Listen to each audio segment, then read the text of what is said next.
Purposely. Your life, God's purpose. Listen at onpurposely.com. We often hear when going through hard things phrases like, just have enough faith, or simply believe. We might hear, don't lose faith, or keep the faith. But what is faith, and how do I know I have what it takes? And how do I know I'm not crazy if I exercise it? Faith seems like such an intangible, almost heebie-jeebie kind of thing sometimes. What is faith, and what do I need to do about it? I ran a Facebook poll and people answered with statements such as, it's a joy bringer. It's a relationship, not rules. You can't see it, another person says, or it's always in God's timing. Another says life is lonely and complete vanity without it. It brings hope, healing, and purpose. It brings freedom. Another says you exercise it when you pray. Faith. I still feel like I need a solid definition to work from, and the scriptures provide us with one. This is a fun episode for me because I get to introduce you to my favorite verse, Hebrews 11:1. Faith is being sure of what you hope for and certain of what you cannot see. Faith is being sure of what you hope for and certain of what you can't see. Faith is the assurance of things hoped for and the conviction of the unseen. Faith is the confidence of what's hoped for. It's my favorite because it brings so much hope, confidence, assurance, certainty, conviction. Those are hope-filled words. According to the ESV Study Bible, the author of Hebrews is saying that biblical faith is not a vague hope grounded in imaginary wishful thinking. Instead, faith is a settled confidence that something in the future, something that is not yet seen but has been promised by God, will actually come to pass because God will bring it about. Thus, biblical faith is not blind trust in the face of contrary evidence, not an unknowable leap in the dark.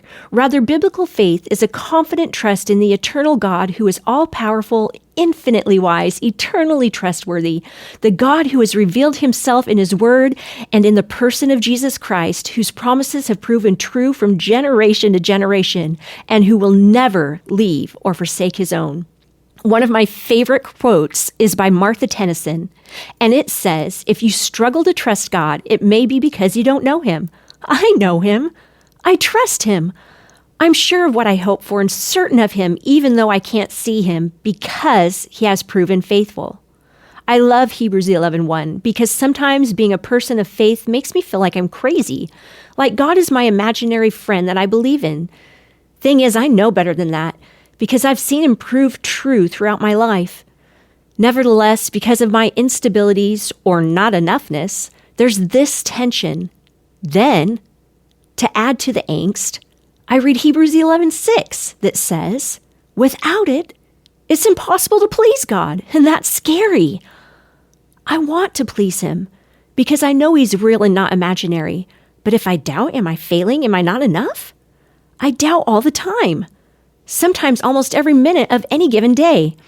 Guess I'm a failure and God is angry. But because of this definition of faith in Hebrews 11:1, I am encouraged that I'm pleasing him when I hear the message of 11:6, because faith depends on him.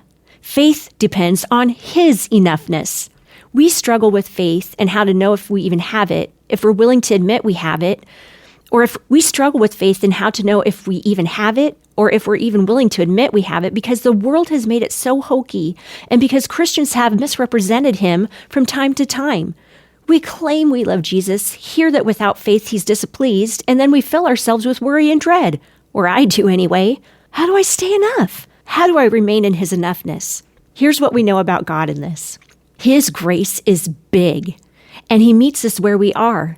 Let's look at a couple of scenarios where this has played out. Remember the Lord's Prayer? Jesus said, when you pray, our Father who art in heaven, did you catch that? When you're talking to God, you're to address and acknowledge who he is. That mere action is a step of faith. Even if you have doubts, the fact that you're willing to pray proves your faith even though it may be a small level, and that you're not crazy talking to some imaginary being, unless you are crazy, but that's another podcast.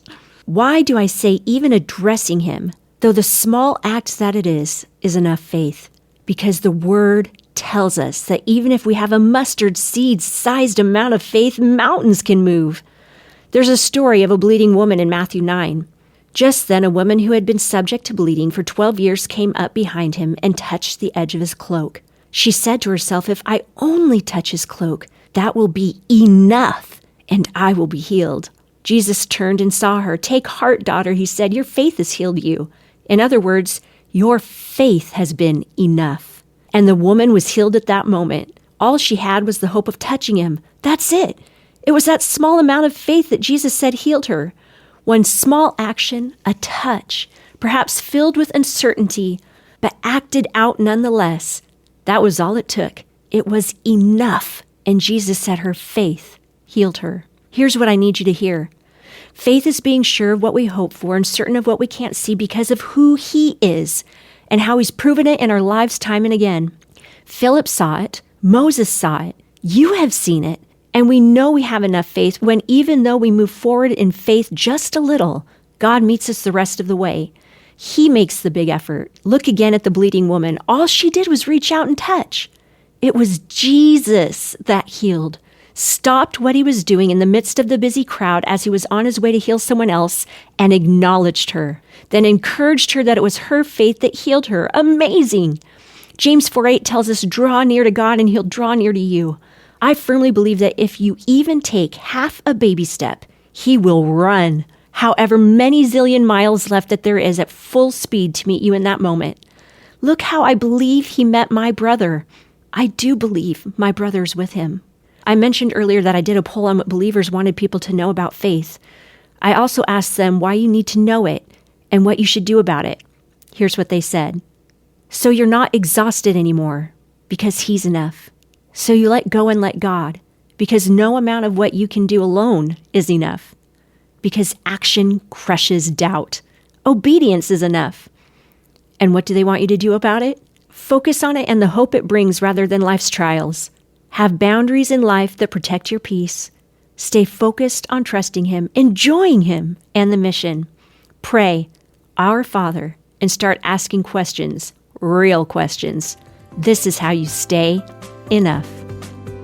Thank you for making time for the Bible for Busy People today. If being part of this community is a blessing to you, it's super easy to share this podcast with someone you love. We're all about spreading the hope of Jesus like butter. So if you've got a moment to write a review, boy, we'd really appreciate that. Maybe you need a little prayer today, or you're ready to take that next step with God. I invite you to check out our show notes. You're going to find lots of encouragement there. This podcast is one branch on a tree called Purposely, a podcast network designed with practical podcasts to help you find and thrive in God's purpose for your life. If you've got a pulse, you've got a purpose.